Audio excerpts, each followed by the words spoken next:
தண்டுவட சுத்தி பிராணாயாமம்.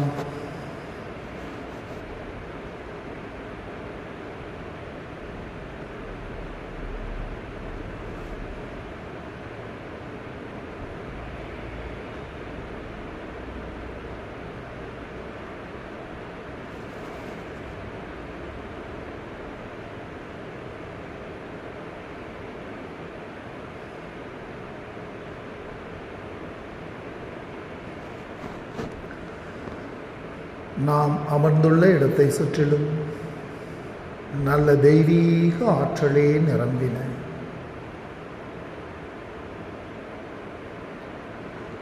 நாம் அமர்ந்துள்ள இடத்தை சுற்றிலும் நல்ல தெய்வீக ஆற்றலே நிரம்பின.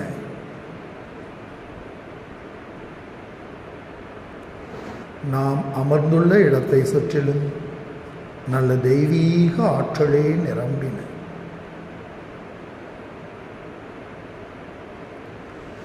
அருட்பேராற்றல் உடலிலே உயிரிலே அலை அலையாக பாய்வதை உணர்கிறோம். அருட்பேராற்றல் உடலிலே உயிரிலே அலை அலையாக பாய்வதை உணர்கிறோம்.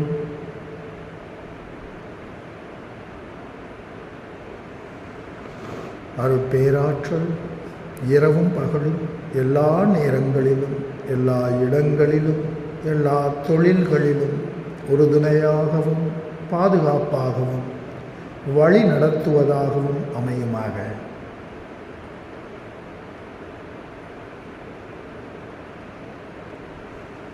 அன்னைக்கு வணக்கம். தந்தைக்கு வணக்கம்.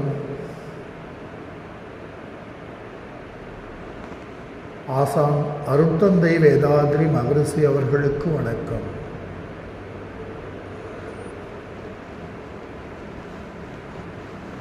தவம் துரியாதீதம் தொடக்கம் ஆகினை.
துரியம்.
துவாதசாங்கம்.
சந்திரன்.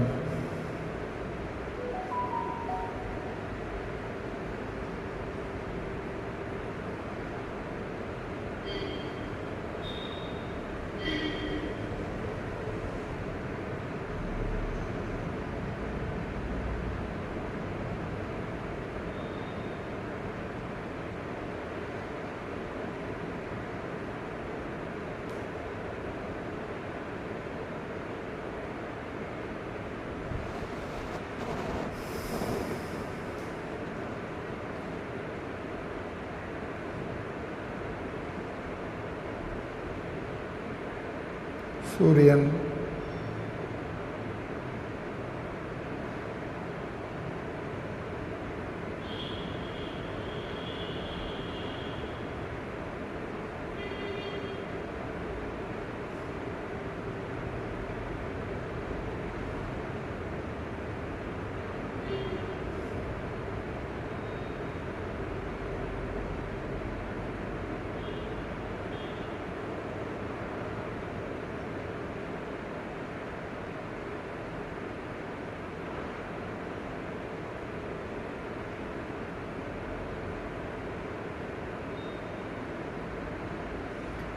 பேரியக்க மண்டலம்.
சுத்தவழி.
வாழ்க வளமுடன்.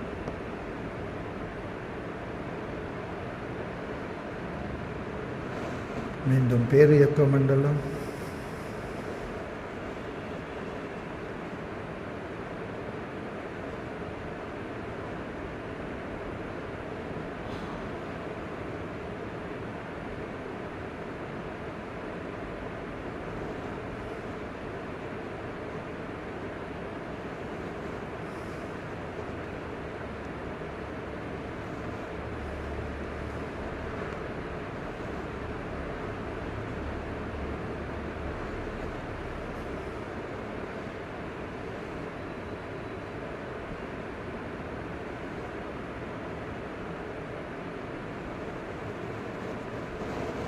சூரியன்.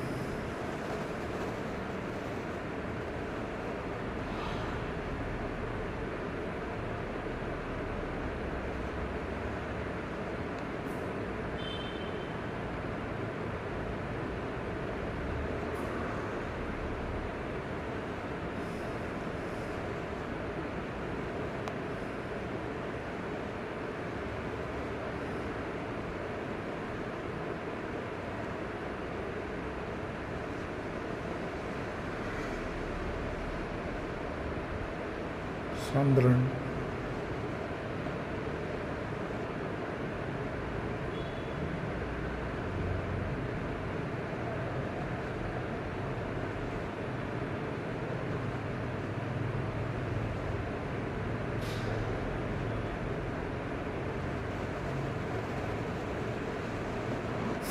துவாதசாங்கம்.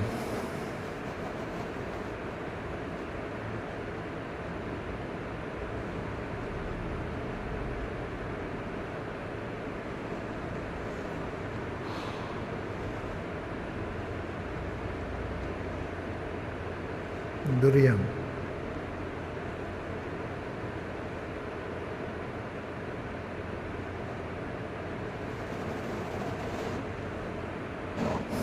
தவத்தை நிறைவு செய்கிறோம்.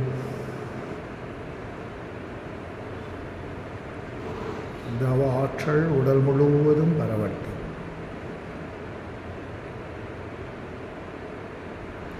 உடலும் உள்ளமும் தூய்மையும் மேன்மையும் அடையட்டும். சங்கல்பம். அருட்பேராற்றல் கருணையினால் உடல் நலம், நீலாயுள், நிறை செல்வம், உயர் புகழ், மெய்ஞானம் ஓங்கி வாழ்வோம்.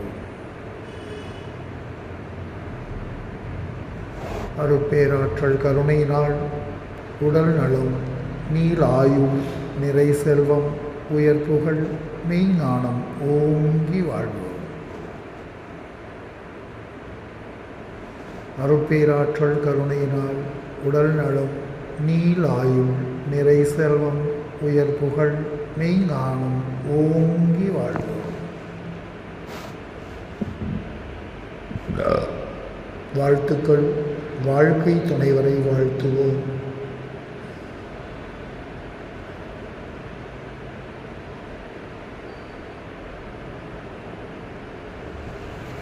பெற்ற மக்களை வாழ்த்துவோம்.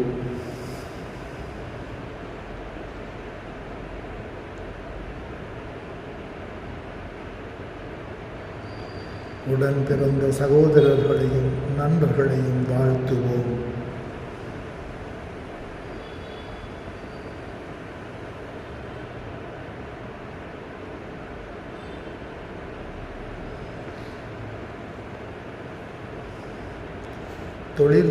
தொழில்துறையிலே நம்மோடு பணிபுரிகின்ற உயர் அதிகாரிகளையும் சக பணியாளர்களையும் வாழ்த்துவோம்.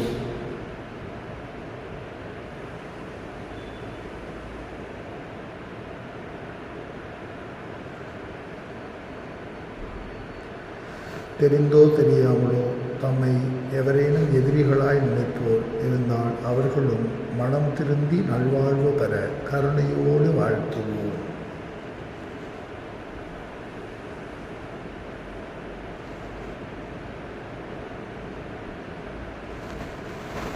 ஆசான் அருட்தந்தை வேதாத்ரி மகரிஷி அவர்கள் அவருடைய வேதாத்ரியம் வாழ்க வளமுடன்.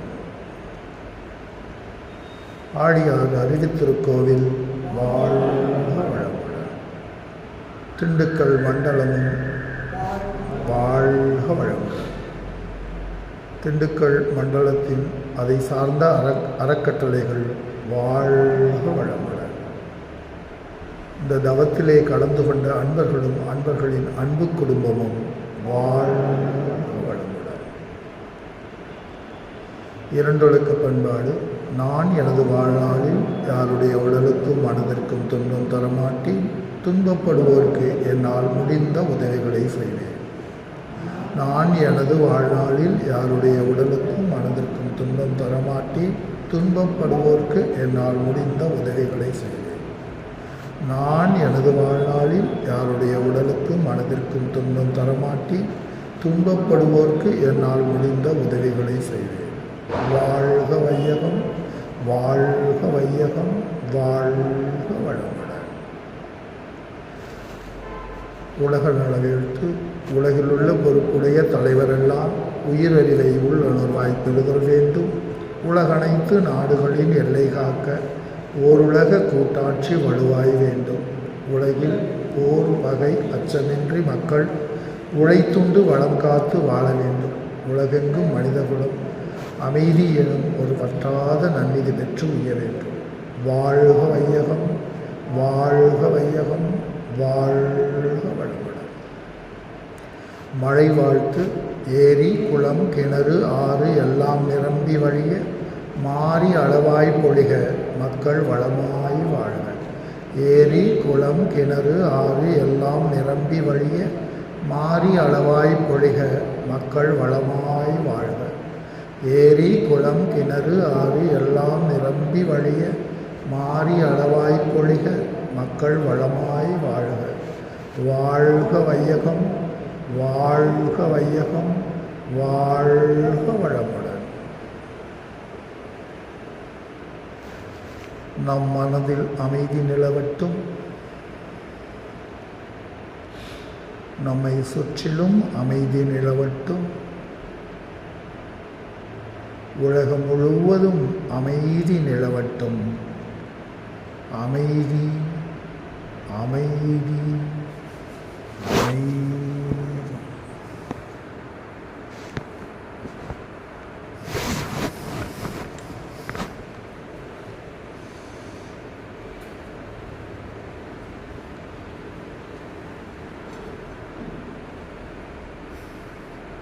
பெரும் மதிப்பிற்கும் மரியாதைக்கும் உரிய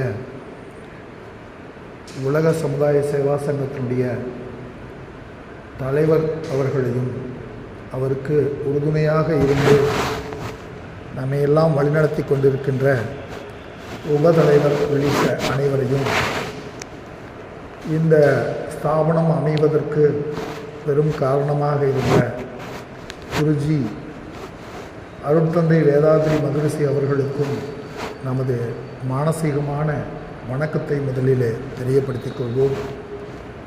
இந்த மாலை நேரத்திலே இங்கே குழுமி இருக்கின்ற அறிஞர்களையும் சான்றோர்களையும் முதலிலே வணங்கி அவர்களின் நல்லாசி இந்த ஒரு நற்சிந்தனைக்கு உறுதுணையாக இருக்க வேண்டும் என்று பணிவோடு அவர்களிடம் ஒரு அருளாசியை வேண்டிக் கொண்டு இன்றைய மாலை பொழுதிலே நாம் அதாவது ஒழுக்கமே உயர்வு என்ற ஒரு தலைப்பிலே சிந்திக்க இருக்கோம். அதாவது இந்த தலைப்பை நேற்று கொடுத்ததுலேருந்து நான் எப்பயுமே எங்கேயுமே எதையுமே ப்ரிப்பேர் பண்ணிட்டு போய் பேசுறதில்லை. அங்கே என்ன வருதோ அது மாதிரி பேசாமல். ஆனால் இது கொஞ்சம் இதை எப்படி எக்ஸ்பிளைன் பண்ண போகிறோம் அப்படிங்கிறது நேற்றுலேருந்து எனக்கு ஒரு குழப்பமாகவே இருந்தது. ஒருவேளை ஏதாவது குறை இருந்தால் மன்னித்து கொள்ளணும். நிறை குறை என்பது அல்ல. என்னுடைய நோக்கம் என்னென்னா, ஒரு இடத்துல போய் நம்ம ஒன்று சொல்கிறோன்னா அதில் நான் எப்படி சொன்னேன் அப்படிங்கிறது அங்கே முக்கியம் இல்லை. அதில் ஏதாவது சொல்கிற எனக்கோ கேட்குறவங்களுக்கோ ஏதாவது பயன் இருக்கும். ஒரு 3/4 மணி நேரம் பெரிய அறிஞர்கள் நீங்கள் நேரம் செலவு பண்ணி உட்கார்ந்துருக்கீங்கன்னா ஒவ்வொருத்தவங்களுக்குள்ளேயும் ஒரு மகத்துவம் இருக்கும். மனிதர்களுடைய மகத்துவம் தெரியாமல் நம்ம உட்காந்து பேசிகிட்டு இருக்க முடியாது. ஒவ்வொருத்தவங்களும் ஒரு மகத்தானவர்கள். ஒவ்வொருத்தவங்களுக்குள்ளேயும் ஒரு சிறப்பு இருக்கும். ஒவ்வொருத்தவங்களுக்குள்ளேயும் ஒரு ஒரு மாண்பு இருக்கும். அப்படிப்பட்ட இடத்துல இப்போ நம்ம இது ஒருத்தவங்க இருக்கலாம், 1,00,000 பேர் இருக்கலாம், எண்ணிக்கை முக்கியம் இல்லை. இந்த குவாலிட்டி அதுதான் முக்கியம். இந்த குவான்டிட்டி அப்படிங்கிறது அது வேறு விஷயம். அப்போ எனக்குள்ள இதை இப்போ மகரிஷியினுடைய கான்செப்ட் தான். பட் அந்த மகரிஷியினுடைய கான்செப்டை இதை நம்ம ஒரு 2-3 பிரிவாக பிரித்து பேசலான் இருக்கேன் நான். அதனால் நீங்கள் ரிலாக்ஸ்டாக இருக்கலாம். புரிஞ்சாலும் அதுக்கு லாஸ்ட்டில் ஏதாவது டைம் கொடுக்குறேன். எனக்கு ஏதாவது தெரியலனா நீங்கள் எனக்கு சொல்லலாம். ஏன்னா இந்த விஷயம் குறித்து அதிகமாக விவாதிக்கப்படலை. நம்ம இப்போ நீங்கள் ஒரு கடவுள் தத்துவத்தை பற்றி இப்போ பேசணுன்னா நம்ம மணிக்கணக்காக இப்போ பேசிடலாம். ஒரு காந்த தத்துவத்தை பற்றி இப்போ நமக்கு ஆல்ரெடி தெரியும். அதனால் நம்ம அதை பற்றி பேசிடலாம். ஒரு ராமாயணம் பற்றி பேசணுன்னா நம்ம மடமடன்னு பேசிடலாம். மகாபாரதம் பற்றி பேசணுன்னா பேசிடலாம்.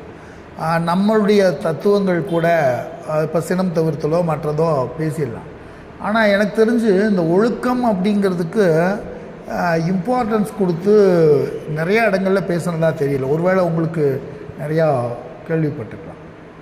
அப்போ இது என்ன அப்படின்னம்னா, இப்போ ஒன்றை விட ஒன்று விலை உயர்ந்ததாக இருக்கும். இப்போ நம்ம ஒரு 1,00,000 ரூபா வச்சுருக்கோம். அந்த 1,00,000 ரூபாயை கொண்டு போயிட்டு கடையில் போய் கொடுத்தோன்னா, ஒரு தங்கம்னு வாங்கினோன்னா அதுக்கு ஒரு 8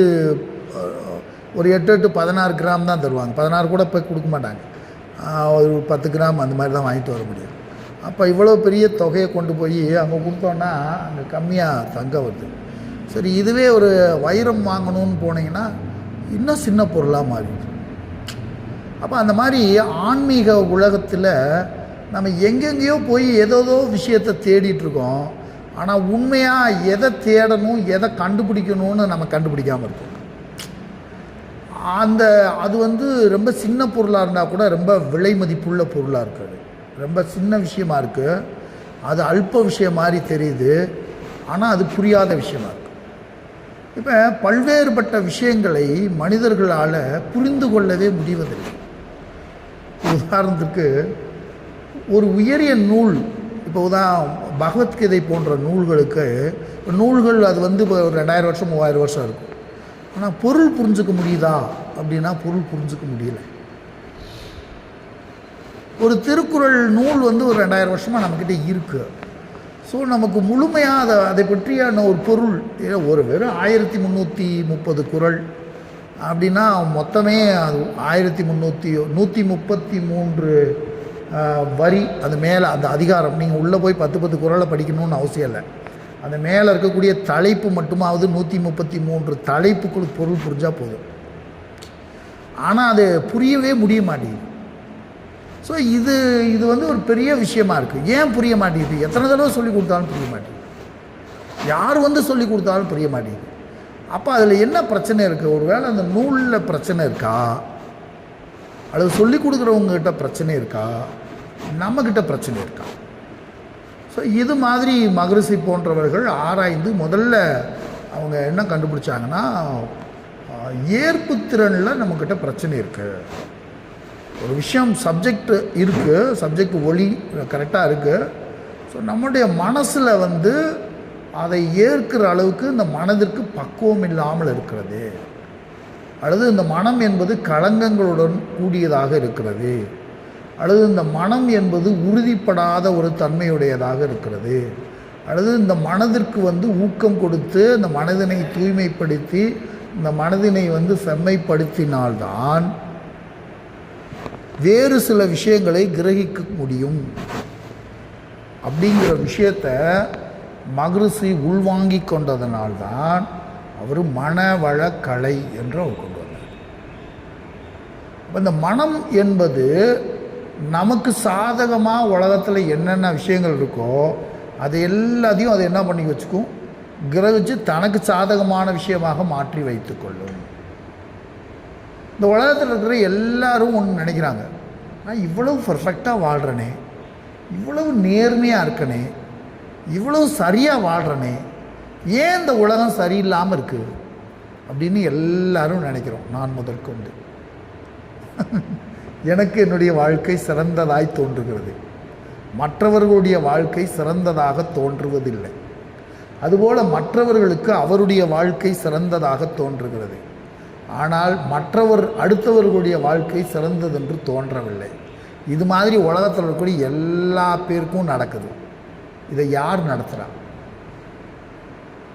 என்னுடைய வாழ்க்கை சரியில்லை அப்படின்னு யாராவது கை தூக்குங்கன்னா யாரும் தூக்க மாட்டாங்க. எல்லாரும் பர்ஃபெக்ட். இதுதான் மாயை நம்மை பண்ணி வைத்திருக்கின்ற வேலை. நான் பர்ஃபெக்டாக இருக்கேன், நான் ரொம்ப சரியாக இருக்கேன். இதுதான் கடவுள் நம்மளை ஏமாற்றி வைத்திருக்கின்ற தந்திரம். You are perfect. உங்களை சுற்றி எல்லாம் நீங்கள் வந்து ரொம்ப பர்ஃபெக்ட் அப்படின்னு நம்மளை நினைக்க வைக்குது. அப்போ இதுக்கு தான் வந்து மகரிஷி அவர்கள் என்ன பண்ணாங்கன்னா தற்சோதனை அப்படின்னு ஒன்று கொண்டு வந்தாங்க. இல்லைப்பா, எல்லாமே நீங்களே உங்களை நீங்கள் என்ன பண்ணணும், ஒரு சோதனை செய்து பாருங்கள். அந்த சோதனையில் நீங்கள் பர்சன்டேஜ் நீங்கள் போட்டு பாருங்கள், எவ்வளோ பர்சன்டேஜில் இருக்கீங்க, எந்த மாதிரி இருக்கீங்கன்னு உள்ளே போய் தற்சோதனை அப்படின்னு ஒரு விஷயத்தை கொண்டு வந்தாங்க. அப்போ இதெல்லாம் மகரிஷி சில விஷயங்களை கிரகிக்க செய்வதற்கு சாதனங்களை தயார் செய்கின்ற வேலை. சாதனம் சரியாக இருந்தால் தான் வெளியில் இருக்கக்கூடிய சாஸ்திர விஷயங்களை அது கிரகிக்க முடியும். சாஸ்திரம் மீன்ஸ் உலகத்தில் இருக்கின்ற, அகில உலகத்தில் இருக்கின்ற விஷயங்கள். அப்போ இது மாதிரி ஒரு தேடல் மனுஷனுக்குள்ளே உள்ளே வந்துடுதுன்னு வச்சுங்க. ஐயோ, எல்லாருடைய தேடலும் என்ன இருக்குது? ஐயோ, நான் ஒரு நிறைநிலையை அடைவது. நிறைநிலை இறைவனை அடையிறமோ இல்லையோ, என்னுடைய மனசை என்னால் சமாளிக்க முடியல. இப்போ எல்லாருடைய பிரச்சனை என்ன? வெளியில் இருக்கவங்கள 1000 பேரை சமாளிச்சிட முடியும், ஆனால் எனக்கு எதிரியாக இருந்து நான் சமாளிக்க முடியாத ஒரு நபர் யார் அப்படின்னா எனக்குள்ளே இருக்கக்கூடிய 2வது பர்சனாலிட்டி. 2 பர்சனாலிட்டி ஒவ்வொரு மனுஷனுக்குள்ளேயும் இருக்குது. என்ன பண்ணாலும் அது திருப்தி ஆக மாட்டேங்குது, என்ன பண்ணாலும் அதுக்குள்ளே ஒரு நிறைவு வந்த பாடில்லை, என்ன பண்ணாலும் ஒரு ஒரு ஒரு வேக், ஒரு போர் அடிக்குது. எந்த வேலையும் என்னால் போர் அடிக்காமல் செய்ய முடியல, எந்த வேலையும் என்னால் நிறைவு, இந்த வேலையை பண்ணிட்டேன் நிறைவு, அடுத்த ஒரு வேலை வந்துடுது. அதில் ஒரு வாழ்க்கை ஓடிட்டுருக்கு. சரி, சுற்றி இருக்கிற மனிதர்கள் யாராவது நிறைஞ்சிருக்கிறாங்களா? இல்லவே இல்லை. இந்த நிறைவை ஏற்படுத்துகின்ற முயற்சி தான் ஆன்மீகத்தில் நாம் தொடர்ந்து பண்ணிக்கிட்டு இருக்க வேலை. நம்ம ஏதோ எங்கேயோ போய் இறைவனை, எங்கேயோ இருக்கிற இறைவனை தேடி பிடித்து அடைவதல்ல. நீங்கள் உள்ளே போய் போய் போய் பார்த்தோம்னா ஒன்றும் இல்லை போயிடும். தேடிக்கிட்டே போனோன்னா. இந்த தேடல் எல்லாம் எதுக்கு அப்படின்னா, ஏன்னா இந்த சரீரத்தோடு நாம் இறைவனை அடைய முடியாது. இந்த சரீரத்தோடு அப்படியே போய் ஏதாவது புஷ்ப விமானம் மேலேருந்து வந்து இங்கேருந்து ஏறி நேராக புஷ்ப விமானத்தில் போகிறோமா?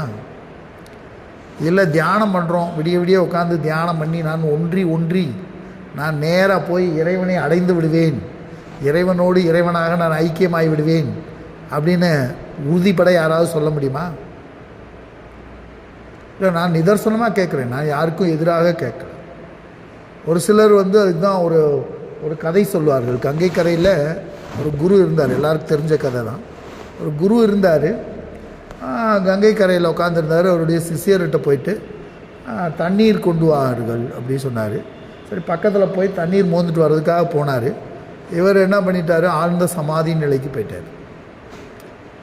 தண்ணி கொண்டு வர்றதை மறந்துட்டு ஒரு சமாதி நிலைக்கு போயிட்டார். அவர் சிஷியன் வந்தார், பார்த்துட்டு இவர் சமாதி நிலைக்கு போயிட்டார். இவரை போய் எழுப்பாட்டி என்ன குருவன்னு வெயிட் பண்ணார். 23 வருஷம் வெயிட் பண்ணார். 23 வருஷம் கழிச்சு கண்ணு திறந்து பார்த்தார், எங்கே தண்ணி காட்டினே காணாம் அப்படின்னு எழுந்திரிச்சார். இது வந்து ராமகிருஷ்ண பரமஹம்சர் சொல்கிற கதை.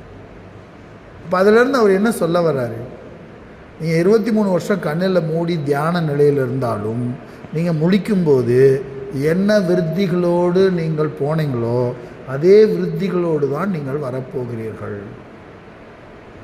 நம்ம ஆழ்ந்த தியானத்துக்கு போகிறோம், சரி திருப்பி முடித்தோடனே திருப்பி வீட்டுக்கு போகணும், திருப்பி பிரச்சனைகள்லாம் வந்துடும், திருப்பி எல்லாம் வந்துடும்.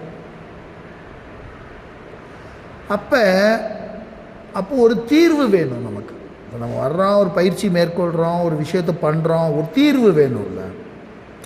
அப்படி தீர்வு வேணும்னு ஒரு தேடி போகும்போது தான் நான் கொஞ்சம் கொஞ்சமாக சரி எங்கேயாவது வேறு இடத்துல எங்கேயாவது தீர்வு சொல்கிறாங்களா, இங்கே தீர்வு சொல்கிறாங்களா, அப்படியே ஒவ்வொரு இடமா தேடி வரும்போது அப்போ எனக்கு திருக்குறள் படிக்கிற ஒரு சந்தர்ப்பம் எனக்கு கிடச்சி.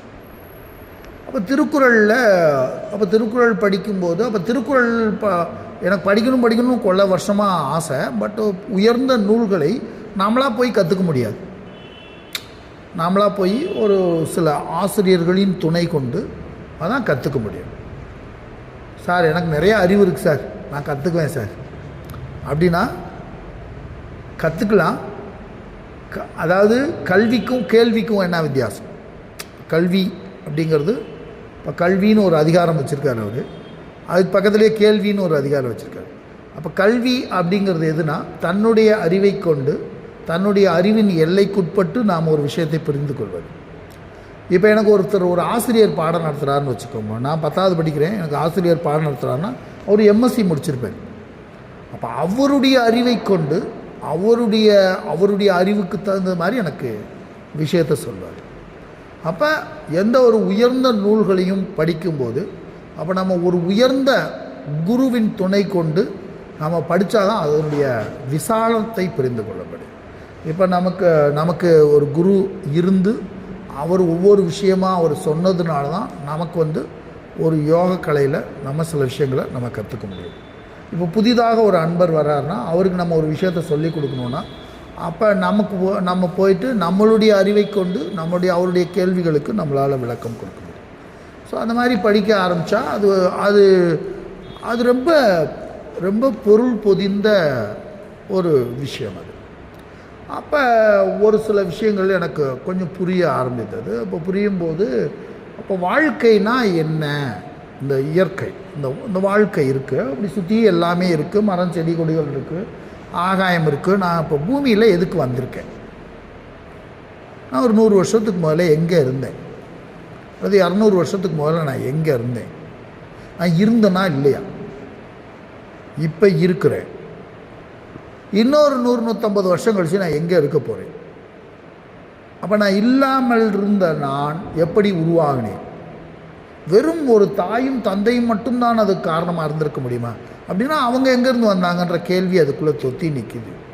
அப்போ இதெல்லாம் என்ன, நம்மளை சுற்றி என்ன நடந்துட்டுருக்கு, இதை நான் எப்படி புரிஞ்சுக்கிறது,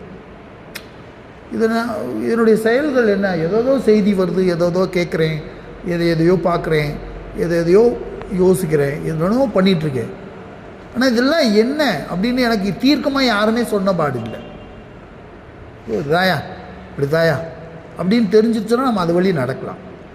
சரி, அப்படியே தெரிஞ்சிட்டாலும் எனக்கு தெரிய விடாமல் ஏதோ ஒரு சக்தி உள்ள நின்று எனக்கு தெரிய விடாமல் பண்ணுது. மனம் தூய்மை இல்லைன்றோம், மனம் உறுதிப்பாடு இல்லைங்கிறோம், புலன் வழியே என்னுடைய எண்ணங்கள் எல்லாம் போய்கொண்டிருக்கிறது, புலன் கட்டுப்பாடு இல்லைங்கிறோம். அப்புறம் வெளி உலகம் பூரா டிவி இருந்துகிட்டு தான் இருக்குது, பார்க்க தான் சொல்லுது. நல்ல சாப்பாடு வருது, சாப்பிட தான் சொல்லுது. நல்ல இடத்தையாவது புறணி கேட்க தான் சொல்லுது. இப்போ இதெல்லாம் ஏன் நடந்துகிட்ருக்கு, இதெல்லாம் என்ன அப்படின்னு ஒரு கன்ஃபியூஷன் அப்படி இருந்துச்சு. அப்போ சில விஷயங்களுக்கு சரி இதெல்லாம் என்ன விஷயம், அப்படி இதெல்லாம் நடக்குது. ஆனால் எல்லாருமே ஒரு குழந்தையாக தான் பிறக்கிறோம். பெரிய அறிஞர்களாக இருந்தாலும் சரி, ஞானியாக இருந்தாலும் சரி, விவேகானந்தராக இருந்தாலும் சரி, அதுக்கு மேலே இருக்கக்கூடிய பெரிய சப்த ரிஷிமார்களாக இருந்தாலும் சரி, ஒரு தாயின் வயிற்றில் பிறந்தாக வேண்டும். அவர்கள் ஒரு குறிப்பிட்ட பருவத்தை அடைந்தாக வேண்டும். அந்த பருவத்தை கடந்தாக வேண்டும். கடந்து முடிந்து கடைசியில் ஒரு எல்லை போய் சேர்ந்தாக வேண்டும். இந்த சர்க்கிள் மாறலை. அது எவ்வளோ பெரிய ஆளாக இருந்தாலும், ஞானியாக இருந்தாலும் நேராக ஞானியாக வானத்திலேருந்து வந்துடுறதில்ல. 23 வயதுக்காரராக அவர் வந்துட்டார் அப்படி ஒருத்தர் கிடையாது. அல்லது வேறு எவரோ ஒருத்தர் வயசானவராக வந்துட்டார், அதெல்லாம் கிடையாது. மற்ற எல்லாமே ஏகப்பட்ட கதைகள் இருக்குது. 63 நாயன்மார்கள், அந்த பக்கத்தில் சாமிகளை பற்றிய விவரங்கள், அப்புறம் இதிகாசங்களை பற்றிய குறிப்புகள், ராமர் இருந்தாரா இல்லையாங்கிற சண்டைகள், பீஷ்மர்னு ஒருத்தர் வந்தாரா வரலையாங்கிற விஷயம், இதெல்லாம் இருக்குது. இதெல்லாம் என்ன சொல்லுது? முதல்ல இது வெறும் கதையாக கேட்டுக்கிட்டே சண்டை போட்டுக்கிட்டு போகிறோமா, அல்லது இதுக்குள்ளேலாம் ஏதாவது இருக்கா? இது வேறு ஏதோ ஒரு விஷயத்த சொல்லுதான்.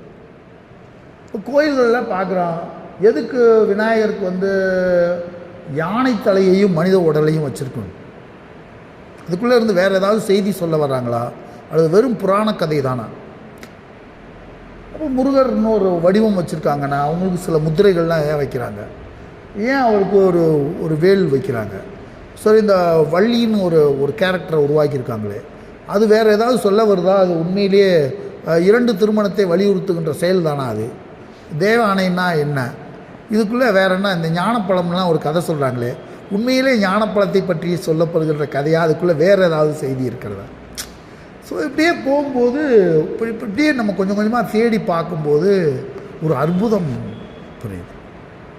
ஆஹா, இவ்வளவு விஷயங்கள் இருக்கா, இவ்வளவு விஷயங்கள் புரியாமல் நாம் ஏதோ ஒரு விஷயத்தை பண்ணிகிட்டு இருக்கோமா அப்படின்ற விஷயங்கள் உள்ளே போய் ஆழ்ந்த சில நூல்களை கற்கும் போதும் தியானத்தின் போதும் நமக்கு இந்த விஷயங்கள் புரிய வரும். அப்படி புரியும் போது தான் இந்த பிரபஞ்சம் என்பது ஒரு காட்சி பொருளாக இருக்கிறது. ஜஸ்ட்டு ஒரு இப்போ நீங்கள் ஒரு திரையில் ஒரு படம் ஓடுது, திரையில் தீ பிடிக்குது, திரை எரிஞ்சால் போயிடும். திரைவாக்கில் தான் இருக்கும், ஆனால் நெருப்பு பிடிக்கும், அவ்வளோதான். திரையிலேருந்து ஒரு அருவி வருது, திரை நனைஞ்சா போகுது? நனையாது. அப்போ நம்மளை சுற்றி நடக்கிற ஏதோ ஒரு நிகழ்வு நம்மில் ஒட்டியும் ஒட்டாமலும் தாமரை இலை போல நமக்கு அப்பாற்பட்ட ஒரு நிகழ்வு, அது பாட்டுக்கு ஒரு நிகழ்ச்சி நடந்துகிட்ருக்கு அப்படிங்கிற அறிவை இந்த நூல் அறிவுகள், நல்ல குருமார்களின் துணையோடு கற்கின்ற நூல் நமக்கு ஒரு தெளிவை தருகிறது. அந்த நூலில் நுட்பமாக சொல்லப்பட்டுள்ள விஷயங்கள் தான் இந்த ஒழுக்கமுடைமை. அப்போ அவர் அப்போ திருக்குறள் நூல் எப்படி இருக்குன்னா, முதல்ல திருக்குறள் நூல் என்பது இது ஆகச்சிறந்த நூல். திருக்குறள் என்பது நம்ம கையில் இருக்கக்கூடிய மிகச்சிறந்த நூல். அப்போ அந்த நூல் என்பது இப்போ மனித வாழ்க்கையினுடைய லட்சியங்கள் அப்படின்னு எடுத்துக்கிட்டோன்னா 4 லட்சியங்கள் மனித வாழ்க்கைக்குரியது. இப்போ நான் சொல்கிறது மற்ற ஏனைய விலங்குகளுக்கோ பறவைகளுக்கோ அல்ல, மனித வாழ்க்கைக்கு 4 லட்சியங்கள் அடிப்படையான விஷயங்கள். ஒன்று அறம், இன்னொன்று பொருள், இன்னொன்று காமம், 4வது வீடு. அறம், பொருள், இன்பம், வீடு என்பதை இப்போ சமஸ்கிருதத்தில் அது எப்படி சொல்லுவாங்கன்னா தர்ம, அர்த்த, காம, மோட்சம். இப்போ சமஸ்கிருதத்தில் சொன்னாலும் சரி, தமிழில் சொன்னாலும் சரி, பொருள் ஒன்று தான். யாராக இருந்தாலும் அடிப்படை விதிகள் ஒன்று தான். அப்போ இந்த விஷயங்களை முதல்ல நம்ம அடிப்படையில் புரிஞ்சுக்க வேண்டியது இருக்கு. முதல்ல தர்மம்னா என்ன, அர்த்தம்னா என்ன, காமம்னா என்ன, வீடுனா இதை புரிஞ்சுக்கணும். அப்போ அந்த திருக்குறள் நூல் 3 பால்களை கொண்டது. ஒன்று அறத்துப்பால், பொருட்பால், காமத்துப்பால். 3 பால்களை கொண்டது. காமங்கிறது இன்னைக்கு கொச்சையான வார்த்தையாக சொல்லப்படுகிறது. பட் அது ஆசைன்னு நம்ம எடுத்துக்கலாம், அது இன்பம் அப்படின்னு எடுத்துக்கலாம். நம்ம ஒரு பொருளை பார்த்து ஒரு நல்ல மாம்பழம் சாப்பிட்றோம், அது கூட ஒரு வகையான இன்பம் தான். நம்ம அப்படி தான் எடுத்துக்கணும்.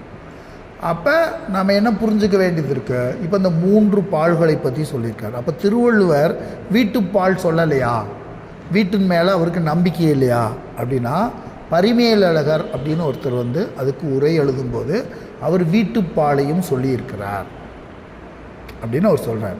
இந்திரன் முதலிய இறையவர் பதங்களும் அந்தமிழ் இன்பத்து அழிவில் வீடும் நெறியறிந்து எய்துவதற்கு உயர்ந்தோரால் சொல்லப்பட்ட நெறிகள் 4. அவை முறையே அறம், பொருள், இன்பம், வீடு என்பன.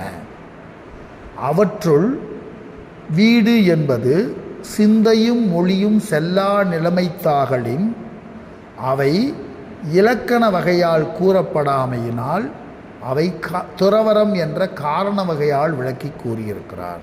அதுதான் அவர் சொல்லியிருக்க ஸ்டேட்மெண்ட். அப்போ இதில் என்ன அப்படின்னா, இந்திரன் முதலிய இறையவர் பதங்களும் அப்படின்னா, இப்போ நம்ம வாழ்கிறோம், நான் ஒழுக்கமாக வாழணும்னு என்னை வலியுறுத்துது சமுதாயம்.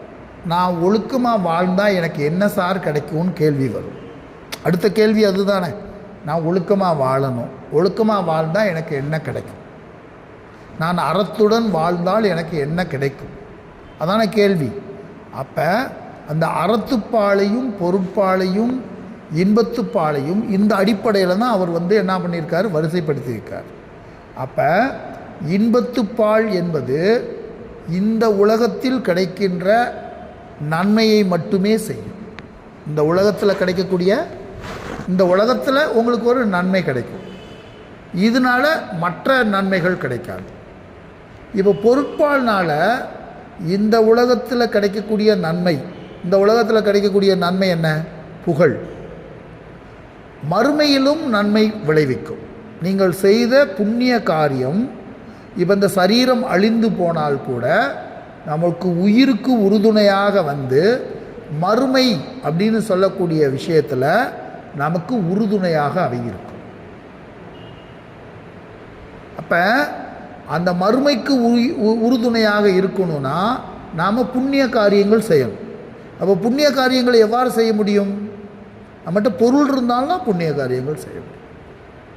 அப்போ பொருளை 2 வகையில் பயன்படுத்தலாம். ஒன்று, இம்மை இன்பத்திற்காகவும் பொருளை பயன்படுத்தலாம். என்கிட்ட நிறையா பணம் இருக்குது, நான் நிறையா பெரிய பெரிய ரூமில் தங்கணும் அல்லது உலகம் முழுவதும் சுற்றணும். ஸோ அது மாதிரியும் உங்களுடைய பொருளாதாரத்தை நீங்கள் உங்களுடைய செல்ஃப் மகிழ்ச்சிக்காக, சுயமான மகிழ்ச்சிக்காகவும் செலவு செய்யலாம். இல்லை, ஒரு 10 குழந்தைங்களுக்கு நான் நோட்டு புத்தகம் வாங்கி கொடுத்தேன், அல்லது ஒரு பசித்தோருக்கு நான் ஒரு உணவு வாங்கி கொடுத்தேன், அல்லது ஒரு பொது காரியங்களுக்கு நான் செலவு செய்தேன். இதில் 2 வகையிலையும் இந்த பொருளுக்கு 2 பயன் இருக்கிறது. இந்த அறத்திற்கு 3 வகையான பயன் இருக்கிறது. இம்மை உலகத்தில் அறம் மகிழ்வை தரும், அதே மாதிரி அறத்துடன் நீ வாழ்வதனால் புண்ணிய பலனை கிடைத்து நீ என்ன பண்ணலாம், சொர்க்கம் முதலிய இடங்களுக்கு போய் சேரலாம். சொர்க்கம் இருக்கா சார், நீங்கள் பார்த்துருக்கீங்க சார் கேட்கக்கூடாது, சாஸ்திரம் சொல்லுகிறது. அதிலேயே உயர்ந்த நிலையான வீடு பெற்றையும் அடைய முடியும். அறத்தின் வழியாகத்தான் வீடு பெற்றை அடைய முடியும். அவை பிராட்டி, திருவள்ளுவர், மகரிஷி, நம்ம மகரிஷி, எல்லா பேரும், ஈவன் கடவுளே இல்லை என்று சொல்பவர்கள் கூட, புத்தர் கூட நல்லொழுக்கத்தை தான் போதிக்கிறார். இவர் வள்ளல் சுவாமிகள் நல்லொழுக்கத்தை தான், நல்லொழுக்கமாக இருக்காதன்னு யாராவது சொல்லியிருக்காங்களா? யாருமே சொல்லலை. இப்போ என்ன பிரச்சனைனா, எனக்கு ஒழுக்கம்னா என்னான்னு தெரியாது, அதுதான் பிரச்சனை. ஒழுக்கம்னா எனக்கு என்னன்னு தெரியணும்ல. அப்போ ஒழுக்கம்னா என்னன்னு தெரியாதது பெரிய பிரச்சனையாக இருக்குது. சார் ஒழுக்கம்னா ஒழுங்காக பேசுகிறது சார், இது கூட எங்களுக்கு தெரியாதா சார்? ஒழுங்காக நடந்துக்கிறது சார், அது கூட எனக்கு தெரியாதா சார்? அப்போ இதில் பல பிரச்சனைகள் இருக்குது. இப்போ மகரிஷி ஒழுக்கம் அப்படிங்கிறதுக்கு என்ன டெஃபினேஷன் கொடுத்தாங்கன்னா, 3 பொருட்களால் எண்ணம், சொல், செயல் என்ற 3னாலும் உடலுக்கோ உயிருக்கோ மனதிற்கோ அதுபோல் தற்காலத்திலோ பிற்காலத்திலோ நமக்கோ பிறருக்கோ தீங்கில்லாத செயல்பாடுகளை எவரொரு செய்கிறாரோ அவரே ஒழுக்கமுடையவர். அதுதான் மகரிஷி நமக்கு கொடுத்த ஸ்டேட்மெண்ட். இப்போ நான் என்ன கேட்குறேன்னா, இட் இஸ் பாசிபிள், இது சாத்தியமான்னு நான் கேட்குறேன். இப்போ மகரிஷியே நீ இவர் கேள்வி கேட்குறாரு அப்படின்னு நினைக்கக்கூடாது. இல்லை இது பாசிபிளா நான் கேட்குறேன். யாருடைய மனசையும் நான் புண்படுத்தினதே கிடையாது, அல்லது நான் வெளியில் போனேன்னா புண்படுத்த மாட்டேன். வண்டியில் போகிறோம், நம்மளை எவனாவது ஒருத்தர் எவ்வளவு கொடூரமாக வஞ்சிட்டு போகிறாங்கன்றீங்க, நம்ம ஒழுங்காக போயிட்டு இருந்தா கூட. அப்போ இது அப்போ நம்ம என்ன புரிஞ்சுக்க வேண்டியது இருக்குது, மகரிஷியினுடைய நிலை உயர்ந்த நிலையில் அவங்க அதை சொன்னாங்க. அவங்க துறவரமெல்லாம் மேற்கொண்டதுக்கு பின்னாடி அவங்க துறவர நிலைக்கு மகரிஷி வந்துட்டாங்க. அப்போ அவங்க எடுத்துக்கிட்ட சங்கல்பம் தான் அதெல்லாம். அவங்க உயர்ந்த நிலைக்கு போயிட்டாங்க, எல்லாத்தையும் திறந்துட்டாங்க. 60 வயசு 65 வயசில் திறந்ததுக்கு பின்னாடி மகரிஷி சில சங்கல்பங்களை மேற்கொண்டார்கள். நான் எனது வாழ்நாளில் யாருடைய உடலுக்கும் உயிருக்கும் துன்பம் தரமாட்டேன், துன்பப்படுவோருக்கு என்னால் முடிந்த உதவிகளை செய்வேன். இது மகரிஷி சொன்னால் பொருந்துதா இல்லையா? நமக்கு பொருந்துதா? நாம் இன்னும் இல்லறத்தில் இருந்துகிட்ருக்கோம். ரெகுலர் லைஃப்பில் நாம் ஒரு பொருள்துறை சார்ந்து நம்ம வாழ்ந்துட்டுருக்கோம். அப்போ நம்மளுடைய வாழ்க்கையினுடைய அடித்தளத்திற்கு தகுந்தது போல் ஒழுக்க நெறிகள் இடத்துக்கு தகுந்தது போல சூழலுக்கு தகுந்தது போல மாறுபாடுடையதாக இருக்கிறது. இது புரியாமல் காமனாக நம்ம எல்லாருக்கும் என்ன பண்ணுறோம், எல்லாருக்கும் ஒரே ஒழுக்கம், எல்லாருக்கும் ஒரே அறம், எல்லாருக்கும் ஒரே சேமாக நம்ம சொல்கிறோம். அப்போ இதில் திருக்குறளில் நீத்தார் பெருமையில் முதல் குறள், ஒழுக்கத்து நீத்தார் பெருமை விழுப்பத்து வேண்டும் பணுவல் துணிவு, ஒரு குறள் எழுதுகிறேன். ஒழுக்கத்து நீத்தார் பெருமை விழுப்பத்து வேண்டும் பணுவல் துணிவு. இந்த ஒரு குறளுக்கு இந்த குறள் இப்போ ஒழுக்கத்தில் நின்று நீத்தாரது பெருமையை நம்ம புரிஞ்சுக்க வேண்டிய விஷயம் எப்படி புரிஞ்சுக்கணும்னா, ஒழுக்கத்தில் நின்று நீத்தாரது பெருமையை யார் ஒருவர் அவரவருடைய தர்மத்தில் அவரவருக்குரிய ஒழுக்கத்தில் நின்று முறையாக அந்த வாழ்க்கையை வாழ்ந்து அவர் துறவு நிலை வரை செல்லுகிறாரோ அவருடைய பெருமையையே உலகத்தில் உள்ள தலை சிறந்த நூல்கள் எல்லாம் அவருடைய பெருமையே பெருமை என்று பேசுகிறது. எந்த மதத்தைச் சேர்ந்தவர்களாகவும் இருக்கலாம், பைபிளை சேர்ந்தவர்களாகவும் இருக்கலாம், அந்த ஒழுக்க நெறியில் நின்று எவரொருவர் துறந்து துறவு நிலையில் நின்று உயர்ந்தாரோ அவரைத்தான் உயர்ந்தவர்னு சொல்லுவோம். நபிகள் நாயகமாக இருக்கலாம், நம்ம மகரிஷியாக இருக்கலாம், புத்தராக இருக்கலாம், மகாத்மா காந்தியாக இருக்கலாம். ஸோ எந்த ஒரு மனுஷனாக வேண்டாலும் இருக்கலாம். அப்போ அதற்கு விளக்கம் எழுதும்போது என்ன சொல்கிறாருன்னா, அப்போ அந்த ஒழுக்கத்தில் நின்று எப்படி ஒவ்வொருத்தவங்களுக்கும் ஒவ்வொரு ஒழுக்கம் இருக்குது. அப்போ பண்டைய காலத்தில் ரிஷிமார்கள் இந்த உலகத்தில் இருக்கக்கூடிய இயற்கையை கூர்ந்து கவனித்து இந்த ஒழுக்க நெறியை, அதாவது அறநெறிகளை அவர்கள் வகுத்தார்கள். அப்போ அவர்கள் வகுத்தது தான், அதுக்கு பேர் தான் பிரம்மச்சரிய ஒழுக்கம், கிரகஸ்த ஒழுக்கம், வானப்பிரஸ்த ஒழுக்கம், சந்நியாச ஒழுக்கம். ஒவ்வொருத்தவங்களுக்கும் தனித்தனி ஒழுக்கம் இருக்கு. இப்போ நாம் என்ன புரிஞ்சுக்கிறோம், எல்லாருக்கும் ஒரே ஒழுக்கம் தான். பிரம்மச்சரிய ஒழுக்கம்னா ஒரு கற்கும் பருவம். எல்லா குழந்தைங்களும் பூமியில் பிறக்கிற எல்லாருமே ஒரு வயதுக்கு மேலே 6 வயதுக்கு மேலே போனால் கற்கணும். அப்போ தான் கற்றால் தான் இந்த பூமியில் வாழ முடியும். அப்போ அது பிரம்மச்சரியம். எப்போ எது வரைக்கும்? 18 வயசு வரைக்கும். அது ஆணாக இருந்தால் அது ஆணுக்கு என்ன ஒழுக்கம், அந்த பருவத்தில் பெண்ணுக்கு என்ன ஒழுக்கம், அவர்கள் என்ன கற்க வேண்டும், அந்த கல்வியை எவ்வாறு கற்க வேண்டும், கற்கும்போது அவர்களுடைய மனோநிலை என்னவாக இருக்க வேண்டும், எந்தெந்த விஷயத்தில் அவங்க கவனம் செலுத்தணும், எந்தெந்த விஷயத்தில் அவங்க கவனம் செலுத்தக்கூடாது, அப்படிங்கிற விஷயங்கள் அந்த ஒழுக்க நெறியிலே பின்பற்றப்பட்டது. அதுக்கு பின்னாடி நீ கிரகஸ்த ஆசிரமத்துக்கு வந்துடுறியா? கிரகஸ்த ஆசிரமத்தில் இன்னும் சில ஒழுக்க நெறிகள் இருக்குது. ஒரு கணவர் அப்படின்னு எடுத்துக்கிட்டீங்கன்னா 11 வகை கடமைகள் இருக்குது. நான் ஏற்கனவே முன்னாடியே சொல்லியிருக்கேன். நான் அதை பற்றி இல்லறத்தான் என்பான் இயல்புடைய மூவர்க்கும் நல்லாற்றின் என்ற துணை. இல்லறத்தான் அதே மாதிரி தென்புலத்தார் தெய்வம் விருந்து ஒக்கல் தான் என்ற 5 வகை கடமைகள்.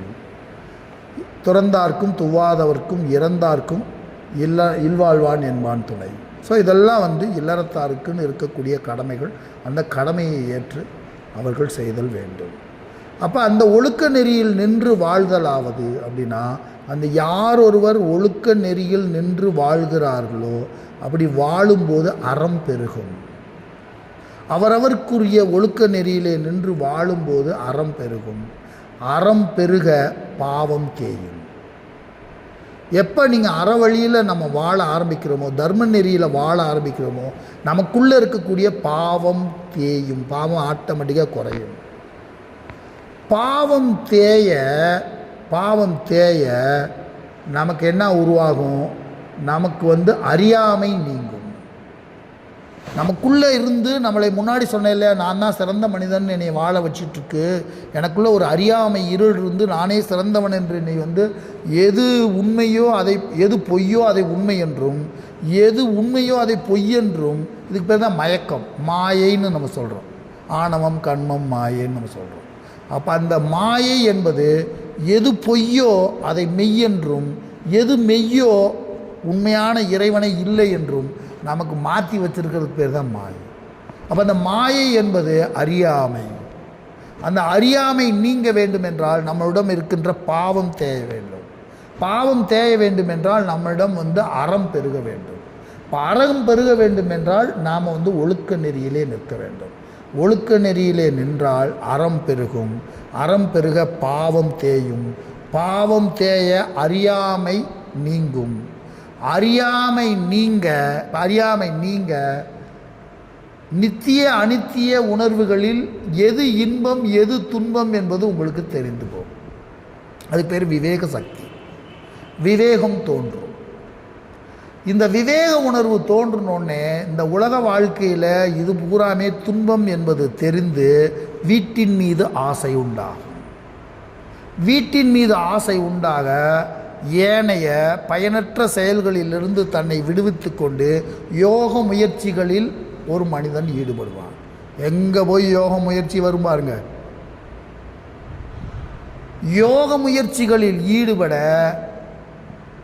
புறப்பற்றாகிய எனது என்பதும் அகப்பற்றாகிய நான் என்பதும் நீங்க பெற்று துறவு உண்டாகும். துறவு உண்டாக மெய்யுணர்வு தோன்றி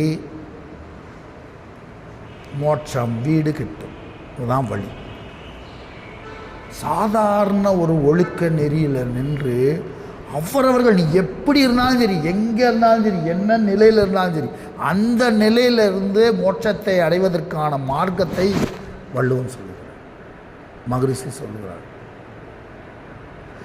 நீ எங்கெங்கேயோ ஓடி என்னென்னமோ பண்ணணும்னு இல்லை. நீ என்ன பண்ணிகிட்டு இருக்கியோ அங்கே இருந்துக்கிட்டே நீ ஒன்றும் பண்ண வேண்டியது. ஒன்றும் பண்ண வேண்டியது. உன் கடமை எதுவோ, உன்னுடைய வயதிற்கும் உன்னுடைய வாழ்க்கைக்கும் உன்னுடைய விஷயம் எதுவோ அதை திறம்பட செய்து கொண்டிருக்க. இதெல்லாம் தானே நிகழும். நீங்கள் ஒன்றும் பண்ண வேணாம். காசிக்கு 40 தடவை போய் 30 தடவை குளிச்சுட்டு வரணும்னு அவசியம் கிடையாது. கோயிலாக போய் தேடி தேடி போயிட்டு நீங்கள் அவசியமாக பண்ணணும்னு அவசியம் கிடையாது. இந்த வேலையை ஒழுங்காக செய்து அதோடு சேர்த்து கொஞ்சம் தியானம் பண்ணோன்னா நின்ற நிலையில் மோட்சம். நின்ற நிலையில் மோட்சம். அப்போ ஒழுக்கம் விழுப்பம் தரலான், ஒழுக்கம் உயிரினும் ஓம்பப்படும். ஏன் உயிரை விட அதற்கு முக்கியத்துவம் கொடுத்தா? அந்த உலகத்தின் தலை சிறந்த பொருள் உயிர். அப்போ வள்ளுவர் சும்மா ஒரு ஓமைக்காக சொன்னாரா உயிரை விட இது மேலானதுன்னு? அப்படின்னா உயிரையே வீடு சேர்க்கின்ற தன்மை ஒழுக்கத்திடம் இருக்கிறது. மேலான உயர்வை தருகின்ற தன்மை ஒழுக்கத்திடம் இருப்பதனால் உயிரை விட ஒழுக்கத்தை பாதுகார் அப்படி சொல்கிறார். இந்த உயிர் திருப்பி திருப்பி திருப்பி சாக்கடைக்குள்ளே விழுந்துக்கிட்டே தான் இருக்கும். ஆனால் அந்த உயிரை வீடு பேறு சேர்க்கின்ற நிலை ஒழுக்கத்திடம் இருக்கிறது. இப்போ இப்படிப்பட்ட ஒழுக்கத்தை நமது சந்ததிகளுக்கு சொல்லிக் கொடுக்க வேண்டும். நமது சந்ததிகளுக்கு இந்த விஷயமெல்லாம் போச்சு. இந்த விஷயம் இல்லவே இல்லை. இதை பற்றி டாபிக்ஸ் கூட பேசலை எங்கேயுமே. எங்கேயுமே இதை பற்றிய விளக்கத்தையோ இதை பற்றிய இதுக்குள்ளே ஒன்று இருக்குது, இது ஒரு பெரிய விஷயம். ஏன்னா இதை பற்றி மட்டுமே பேசணும்னா 7 கிளாஸ் எடுக்கலாம். எனக்கு தெரிஞ்ச அளவுக்கு நான் மேலோட்டமாக நான் இது சொல்கிறேன். ஏன்னா அவ்வளவு பொருள் பொதிந்த ஒரு விஷயம். அவ்வளவு எல்லாமே ஒவ்வொன்றும் ஒவ்வொரு அறம் சார். ஒவ்வொன்றும் இப்போ திருக்குறள் நூல் முழுவதையும் படிக்கணும்னு அவசியம் கிடையாது. ஒவ்வொன்றும் ஒவ்வொரு அறம். விருந்தோம்புதல் என்பது விருந்தோம்புதல் அறம்னு நீங்கள் சேர்த்துக்கணும். விருந்தோம்புதல் ஒரு அறம், அது ஒரு ஒழுக்க நெறி. அன்புடைமை ஒரு அறம். நீங்கள் அன்பாக இருக்கிறது ஒரு அறம் சார். குழந்தைங்கிட்ட, மனைவிக்கிட்ட, சுற்றத்தார்கிட்ட நீங்கள் அன்பாக இருக்கிறது ஒரு அறம். நடுவு நிலைமை ஒரு அறம். 2 பேருக்கு இடையில ஒரு பிரச்சனை வருது, நான் நேர்மையாக நின்று நான் அந்த இடத்துல நின்று சொல்கிறது ஒரு அறம் சார். அறம். ஒழுக்கமுடைமை ஒரு அறம். அடக்கமுடைமை ஒரு அறம். இந்த புலனடக்கங்களோடு ஒரு மனிதன் நடந்து கொள்வது ஒரு அறம். அது மாதிரி இந்த ஒரு ஹெட்டிங்ஸ் மட்டுமே, அது கூட நீங்கள் ஒரு வார்த்தையை மட்டும் சேர்த்து பார்த்தீங்கன்னா உங்களுக்கு சப்ஜெக்ட் ஃபுல்லாகவே பிடிச்சி. அவ்வளவு அற்புதமான விஷயங்களும். ஏன்னா மகரிஷி இது எல்லாத்தையும் உள்வாங்கிக்கிட்டு அவர் ரொம்ப சூத்திரமாக என்ன பண்ணிட்டார், மனசை சுத்தம் பண்ணாமல் ஒரு வேலையும் நடக்காது. முதல்ல மனசை சுத்தம் பண்ணு. நீ என்ன பண்ணி என்னத்தை கொண்டு வந்து யார்கிட்ட நீ என்ன சொல்லிகிட்டு இருந்தாலும் ஒன்றும் நடக்காது. மனம் தூய்மையாடை. அதுக்கு புலன்கள், பொறிகள், இந்த பொறி 5 அவித்தான். அந்த இதுலேயே அந்த ஒரு இதுலேயே இந்த 5ஐயும், இந்த பொறிகள் கண் காது மூக்கு, இந்த பொறிகளில் 5 அவித்தான். அது ரொம்ப ரொம்ப முக்கியம். சுவை ஒளி ஊறு ஓசை நாற்றம் இவற்றின் வகை கண்டான் கட்டே உலகு. அப்போ இது எல்லாத்துக்குமே முதல்ல பொறி புலன்களை ஒழுங்குபடுத்துவதை பற்றி சொல்கிறாரு நீத்தார் பெருமையில். ஸோ அதுக்கு பின்னாடி என்ன பண்ணுறாரு, தத்துவ ஞானம் தேவை அப்படிங்கிறத பற்றி சொல்கிறாரு. ஸோ அதுக்கு பின்னாடி மனதினை ஒடுக்குகின்ற தன்மை சொல்கிறார். இது எல்லாவற்றுக்கும், இதெல்லாம் பின்னாடி, இது எல்லாவற்றுக்கும் முன்னாடி அந்த ஒழுக்கமுடைமை என்பதனை தான் ஸோ அந்த குறளில் அவர் வச்சு சொல்கிறாரு. ஸோ நான் எனக்கு விளங்கின வகையில் நான் ஓரளவுக்கு நான் ஏதோ சொல்லியிருக்கேன். நான் அவ்வளோதான். இதில் ஏதாவது சந்தேகம் இருந்தால் கேளுங்க. எனக்கு ஏதாவது கேட்கணுன்னா எனக்கு தெரிஞ்ச அளவில் நான் சொல்கிறேன். ஏன்னா இது கொஞ்சம் டஃப்பான சப்ஜெக்டுன்னு எனக்கு தெரியும். ரொம்ப டஃப்பாக இருந்தால் சாரி. அவ்வளோதான். வேறு ஏதாவது இது கேள்வி நேரம் ஒரு 5 நிமிஷம் இருந்தால் கேளுங்க.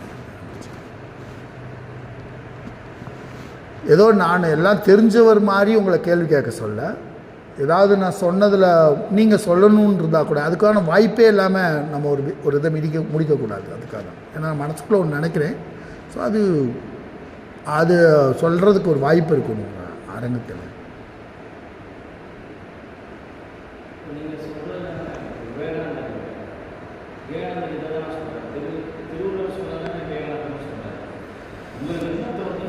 Very good. அற்புதமான விஷயம். 2 விஷயம் சார். நம்ம 2 வாழ்க்கையை 2 பிரிவாக பிரிச்சுக்கிறோம் சார். ஒன்று அந்த வீடு பேரே அடைவதற்கான வழிமுறை சார். இன்னொன்று இந்த அறம் பொருள் இன்பம்னு இருந்துச்சுல சார். இந்த அறம் பொருள் இன்பம் இந்த 3மே இல்லறத்தாருக்கு மட்டும்தான் சார். இப்போ இல்லறத்தாருக்கு தான் பொருள் சம்பாதிக்கின்ற அதிகாரம் வழங்கப்பட்டிருக்கிறது. இப்போ வானப்பிரஸ்தராக போயிட்டாருன்னா அவரே துறவரத்தை நோக்கி போகிறார். சன்னியாசி பொருள் சம்பாதிக்க மாட்டாங்க. அவங்க பிச்சை வாங்கி சாப்பிடுகின்ற நிலை. அப்போ அவங்ககிட்ட பொருள் சம்பாதிக்கிற நிலை அவங்களுக்கு கிடையாது. வானப்பிரஸ்தமும் அவங்க இவங்க பிள்ளைகளை சார்ந்து வாழுகின்ற நிலை. இந்த பிறந்த குழந்தைங்க 18 வயசு வரைக்கும் அவங்களும் பொருள் சம்பாதிக்க மாட்டாங்க. அப்போ பொருளாதார வாழ்க்கை என்பது இல்லறத்தாருக்கு தான். இல்லறத்தாருக்கு பொருள் ஈட்டணும். ஒரு குடும்ப தலைவருக்கு அந்த கடமை இருக்குது. ஏன்னா தன்னுடைய தாய் தந்தைகளை பாதுகாத்து கொள்ளுகின்ற கடமையும் தனக்கு பிள்ளைகளாக வந்திருக்கவங்களை பாதுகாத்துக்கிற கடமைகளும் இந்த சமூகம் நமக்கு நிறையா விஷயங்கள் நமக்கு கொடுத்துருக்கு. அதனால் இந்த சமூகத்திற்கு திருப்பி அளிக்க வேண்டிய பொறுப்பு இது எல்லாமே ஒரு இல்லறத்தாருக்கு தான் வழங்கப்பட்டிருக்கிறது. அப்போ அந்த இல்லறம் என்பது வெறும் பொருளும் அறவுமா இருந்துச்சுன்னு சொன்னால் வாழ்க்கை சுவைபட இருக்காது. அப்போ அதுக்குள்ளே சின்ன சின்ன சுவைகள் இருக்கணும். ஒரு கோயிலுக்கு போயிட்டு வரணும், ஒரு பீச்சுக்கு போயிட்டு வரணும், ஒரு சினிமாவுக்கு போயிட்டு வரணும், நல்ல துணிமணி எடுத்து கொடுக்கணும். அந்த இன்பமும் சேர்ந்து பொதிந்து இருக்க வேண்டும். அந்த இன்பத்தை திட்டமிட்டே இறைவன் பொதிக்கிறான். ஒரு வாழ்க்கை ஒரு மனிதனுக்கும் வாழ்க்கை நல்ல, அதுக்கு தான் ஒரு குறிப்பிட்ட பருவம் வந்த உடனே ஒரு ஆணுக்கும் ஒரு பெண்ணுக்கும் ஒரு இனக்கவர்ச்சியை உருவாக்கி ஒரு வாழ்க்கையில் ஒரு இன்பகரமான ஒரு சூழலை இயற்கையே ஏற்படுத்தி இருக்கிறது. அது நீங்களும் நானும் ஏற்படுத்தலை, அது நேச்சர், பை நேச்சர். ஏன் கடவுள் நினச்சிருந்தா ஆணை மட்டுமே அல்லது பெண்ணை மட்டுமே படைச்சிட்டு இனத்தை பரப்பியிருக்க முடியாதுமா? ஒரு மரம் ஒரு பழம் பழுக்கிறது மாதிரி இனத்தை பரப்பியிருக்க முடியாதா? ஏன் திட்டமிட்டு ஆண் என்றும் பெண் என்றும் படைத்திருக்க வேண்டும்? அதுக்குள்ளே ஒரு திட்டம் இருக்குது. ஒரு வாழ்க்கையை உணரச் செய்வதற்கான, வாழ்க்கையை வழிநடத்துவதற்கான பெரிய அறரகசியம் அதுக்குள்ளே இருக்குது. இதை தான் நம்முடைய அறிஞர்களும் ஞானிகளும் கண்டறிந்து நூல் வடிவத்தில் நமக்கு சொல்லியிருக்காங்க. இது எல்லாமே இறைவனுடைய ஏற்பாடு. 13 வயது 12 வயது ஒரு ஆணுக்கும் பெண்ணுக்குமான ஒரு காலகட்டத்தை உருவாக்கி ஒரு திருமண பந்தத்தை ஏற்படுத்தி அந்த திருமண பந்தத்தில் எப்படிப்பட்ட வாழ்க்கையை வாழ வேண்டும் அப்படின்னு நமது ரிஷிமார்கள் மூலமாக இறைவனே ஏற்படுத்திய சாஸ்திர சம்பிரதாயங்கள் பல்பல. அதெல்லாம் இப்போ இந்தியாவில் நமக்கு என்னவாயிடுச்சு, அதெல்லாம் போயிட்டு இன்றைய காலத்துக்கு தகுந்த மாதிரி எத்தனை வருஷம் ஆயிட்டாலும் இந்த 18 வயசு வரைக்கும் குழந்தைங்க இருந்துட்டு ஆகும். 48 வயசுக்கு முன்னாடி 55 வயசுக்கு பின்னாடி உடல் ஒத்துழைக்காது. ஒரு ஓயும் பருவம் எல்லாருக்கும் வரத்தான் செய்யும். அது பின்னாடி ஒரு சந்நியாச நிலையில் இறைவனை பற்றிய சிந்தனை எல்லோருக்கும் வரும். அதே மாதிரி இந்த உலகத்தில் இருக்கக்கூடிய எல்லா தொழில்களையும் நீங்கள் வகைப்படுத்தினீங்கன்னா 3 வகையில் வகைப்படுத்தலாம். ஒன்று உற்பத்தி சார்ந்தவை, அது நெல்லாக இருக்கலாம், அது இரும்பாக இருக்கலாம், ஏதோ ஒன்று உற்பத்தி, நீங்கள் கம்ப்யூட்டர் செல்ஃபோனாக கூட இருக்கலாம், உற்பத்தி சார்ந்தவை. ரெண்டாவது உற்பத்தி சார்ந்தவற்றை வியாபாரம் செய்பவை. வியாபாரம் ஒரு இடத்துல இருந்து இன்னொரு இடத்துக்கு கொண்டு, அது உப்பாக இருக்கலாம், நெல்லாக இருக்கலாம், வியாபாரம். மூணாவது விஷயம் சர்வீஸ். நீங்கள் கலெக்டராக இருக்கலாம், நீங்கள் பிரைம் மினிஸ்டராக கூட இருக்கலாம், இந்த மிச்சம் இருக்கக்கூடிய மக்களுக்கு சர்வீஸ் பண்ணுறது அப்படிங்கிற கேட்டகுரியில் அடைக்கலாம். நீங்கள் கப்பல் கட்டுறவங்க கூட இருங்க. இந்த 3 துறையை தவிர வேறு ஒரு துறை உலகத்தில் கிடையாது. மொத்தமே 3 துறைகள். இந்த விஷயத்தை தான் அவங்க ஆதி காலத்தில் இந்த கல்விக்கென்று ஒரு தனித்துறை கொடுத்து அதை ஒரு தனி பகுதியாக பிரிச்சுருந்தாங்க. அதை என்ன சொன்னாங்க, பிராமணன், ஒரு பாதுகாக்கிறவன் சத்திரியன், அதுக்கு பின்னாடி இந்த பொருட்களை கொண்டு போய் சேர்ப்பவன் வைசியன், இந்த பொருள் உற்பத்தி செய்பவன் சூத்திரன்னு வச்சுருந்தாங்க. இதை இப்போ சூத்திரன் என்பதற்கு தவறுதலான பொருளை கொடுத்து இதை மகரிஷி தன்னுடைய மனவளக்கலை பகுதி 3ல் எழுதியிருக்காரு. ஏதோ நானே கொண்டு வேறு ஏதோ ஒரு விஷயத்தை சொல்கிறேன்னு நம்ம நினைக்க தேவையில்லை. மகரிஷி வர்ணாசிர தர்மம்னு மகரிஷியே ஒரு கட்டுரையில் அவங்க எழுதியிருக்காங்க. அப்போ உலகத்தில் உள்ள எல்லா தொழில்களும் உள்ளதான். எத்தனை வருஷங்கள் மாறி மாறி போயிட்டுருக்கலாம், எவ்வளவு கலாச்சாரங்கள் முறைகளில் வேணாலும் பேசிகிட்டு இருக்கலாம். ஆனால் அந்த அடிப்படை ஒழுங்குகளும் நம்முடைய மகரிஷிகள், நம்முடைய ரிஷிமார்கள் வகுத்து வச்சிருக்கிற விஷயமும் மாறாது. அந்த பக்குவம் வரும்போது அது புரியுது. அந்த அந்த நிலை வரும்போது இவ்வளவு ஈஸியாக மோட்சத்தை அடைவதற்கான வழிமுறைகளை தமிழ் மரபுகளும் தமிழ் வாழ்க்கை முறைகளும் நிறையா வச்சுருக்காங்க. ரொம்ப சிம்பிளாக கடைபிடிச்சிட்டு கூட போயிட முடியும். ஸோ அது மாதிரியான வழிமுறைகள் இருக்குது. ஸோ அது அந்த மாதிரி வாழ்க்கையை 2 பகுதி. இன்னொரு பகுதி அது ஒரு பெரிய பகுதி. விவேகானந்தர் சொன்னார் இல்லைங்களா, அது இப்போ சைவ சித்தாந்தம் இருக்குது. அதுக்கு பின்னாடி இவர் வைணவ சித்தாந்தம், அதில் அத்வைதம் இருக்குது, விசிஷ்டாத்வைதம் இருக்குது, துவைதம் இருக்குது. ஸோ அது ஒரு பெரிய உலகம். ஸோ அது அவங்க ஆன்மீக வாழ்க்கைக்குள்ளே அவங்க அத்வைதத்தை போதித்தார் விவேகானந்தர். அதே சமயத்தில் சமூக வாழ்க்கையில் இந்த அறநெறியை போதித்தார். இந்த உலகம் முழுவதுமே மகரிஷி ஒரு நூல் எழுதியிருக்காங்க, அதாவது இறை உணர்வும் அறநெறியும். இந்த உலகத்தில் உள்ள எல்லா மதங்களும் எல்லா இயக்கங்களும் இந்த 2 விஷயத்தை தான் சொல்லுது. ஒன்று அறநெறியை போதிக்கிறது, மற்றொன்று இறையுணர்வை சொல்லுகிறது. இது 2 தவிர வேறு எந்த விஷயம் குறித்தும் இருக்காது. நீங்கள் பௌத்தத்துக்கு போங்க, நீங்கள் இதுக்கு போங்க, எங்கே போங்க, ஒன்று அறநெறி, நீ ஒழுக்கமாக வாழு, இன்னொன்று இறையுணர்வை பெறு. இறையுணர்வை நீ இப்படி போனால் பரலான்னு ஒருத்தவங்க சொல்லுவாங்க, இன்னொருத்தவங்க இப்படி போனால் பரலான்னு சொல்லுவாங்க. நான் அந்த ஒரு செய்தியை மட்டும் சொல்லி முடிக்கிறேன். நான் அது இறையுணர்வை பெறுவதற்கு 3 மார்க்கங்கள் இருக்குது. சத் சித் ஆனந்தம் அப்படின்னு அந்த 3 மார்க்கங்களில் யாருக்கெல்லாம் அறிவு இயல்பாகவே பிறக்கும் போதே ஒரு அறிவு சிறந்து பிறப்பார்கள். 51% மேலே 60% அந்த மாதிரி இருக்கவங்க அறிவின் நிலையில் இறைவனை அறிந்து தெளிய விரும்புவார்கள். அவங்கக்கிட்ட உணர்வு சொல்லக்கூடாது. ஒரு சிலர் பிறக்கும் போதே உணர்வு சிறந்து பிறப்பார்கள். 51% மேலே உணர்வு சிறந்து இருக்கும். அந்த உணர்வு சிறந்தவர்கள் பக்தி மார்க்கத்தில் முருகனை பார்த்து முருகன் நேரடியாக பார்த்தே தீர்வார். இதுக்கு வள்ளுவம் ஒரு பெரிய ஒரு சான்றாக இருக்குது. மலர்மிசை ஏகினான் மானடி சேர்ந்தால் நிலமிசை நீடு வாழ்வார்.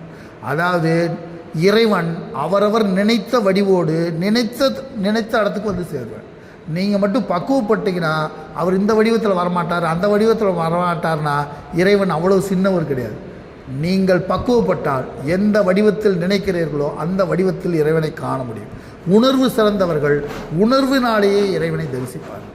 இப்போ 2 பேருமே சமநிலையில் இருப்பாங்க. அறிவும் உணர்வும் சமநிலையில் இருக்கவங்க தன்னுடைய அதாவது புலன்களை அடக்கி மனதினை அடக்கி யோக நிலையிலே சென்று நாம் மாறி யோக நிலையிலே சமாதி நிலையிலே இறைவனை தரிசிப்பார். எல்லாராலையும் முடியும்.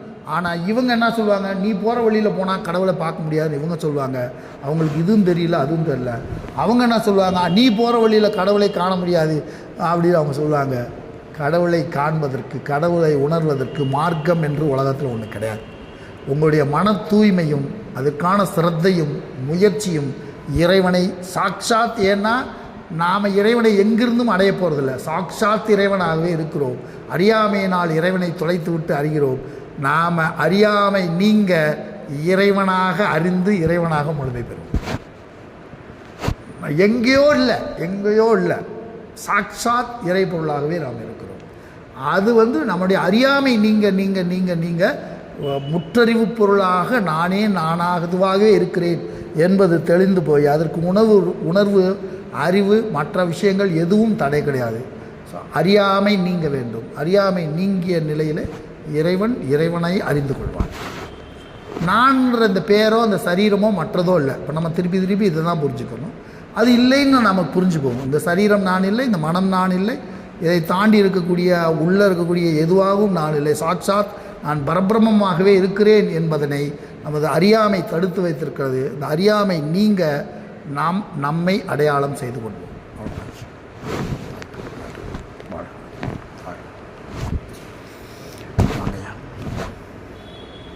உட்காருங்க, எடுத்துங்க.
பருவமழை ஒத்தபடி பெய்யட்டும், உழவரெல்லாம் தானியத்தை உவப்புடனே பெருக்கட்டும், பல தொழில்கள் புரிகின்ற பாட்டாளி உயரட்டும், பகுத்துணர்வில் தொகுத்துணர்வு பண்பாட்டை உயர்த்தட்டும், கழகங்கள் போட்டி பகை கடந்தாட்சி நடக்கட்டும், கல்லாமை கடன் வறுமை களங்கங்கள் மறையட்டும், நலவாழ்வை அளிக்கும் மெய் ஞான ஒளி வீசட்டும், நம் கடமை அறவாழ்வின் நாட்டத்தே சிறக்கட்டும், நம் கடமை அறவாழ்வின் நாட்டத்தே சிறக்கட்டும், நம் கடமை அறவாழ்வின்